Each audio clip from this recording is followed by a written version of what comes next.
নিঃসন্দেহে এই সময়ের ছোট পর্দার অন্যতম জনপ্রিয় অভিনেতা জিয়াউল ফারুক অপূর্ব।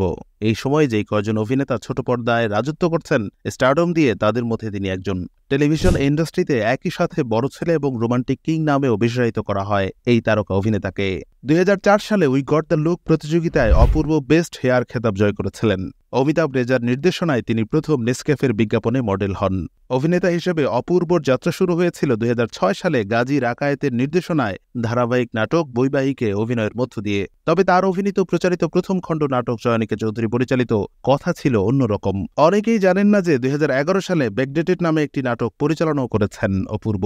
অপূর্বকে জনপ্রিয় তারকার সারিতে নিয়ে আসেন নির্মাতা চয়নিকা চৌধুরী। রোমান্টিক ঘরানার নাটকে অপূর্ব সফলতা পান তার হাত ধরেই। তবে অভিনেতা হিসেবে ক্যারিয়ারের অন্যতম টার্নিং পয়েন্ট রমিজের আয়না। চয়নিকা চৌধুরী যে অপূর্বকে সফল অভিনেতার খেতাব এনে দিয়েছিলেন, শিহাব শাহীন তাকে সেই জায়গা থেকে আরও অনেকটা এগিয়ে নিয়ে গিয়েছিলেন। এই সময় এসে মিজানুর রহমান আরিয়ান বা সঞ্জয় সমদ্দাররা সেই অপূর্বকেই আরও শক্ত অবস্থানে প্রতিষ্ঠিত করছেন প্রতিনিয়তই। ক্যারিয়ারের অল্প সময়েই অপূর্ব শিখে গিয়েছেন রিল লাইফ এবং রিয়েল লাইফের মাঝে একটা লাইন টেনে রাখতে হবে। তিনিও তাই করেছিলেন। কাজ এবং শুধু কাজের মধ্যেই ডুবিয়ে রেখেছিলেন নিজেকে। সেই একাগ্রতা এবং ডেডিকেশন সুফল এনে দিয়েছিল তাকে। 2017 সালে এই নিষ্ঠা এবং পরিশ্রমের যেই বদল নিয়ে এসেছিল, অভিনেতা অপূর্বর কেরিয়ারে পুরোপুরিভাবে বদলে দিয়েছিল টেলিভিশন ইন্ডাস্ট্রির অনেক সমীকরণ। আর এই বদলের নাম বড় ছেলে। এই নাটকের পর রীতিমতো টেলিভিশন ইন্ডাস্ট্রির অন্যতম সেরা জনপ্রিয় অভিনেতা হিসেবে নিজেকে প্রতিষ্ঠিত করেন তিনি। এর পরের গল্পটা শুধুই এগিয়ে যাবার। দেশ তো বটেই, মুক্ত সংস্কৃতির এই সময় ইউটিউবের কল্যাণে পাশের দেশ ভারতের বাংলাভাষী দর্শকদের কাছেও এখন জনপ্রিয় তিনি। X factor,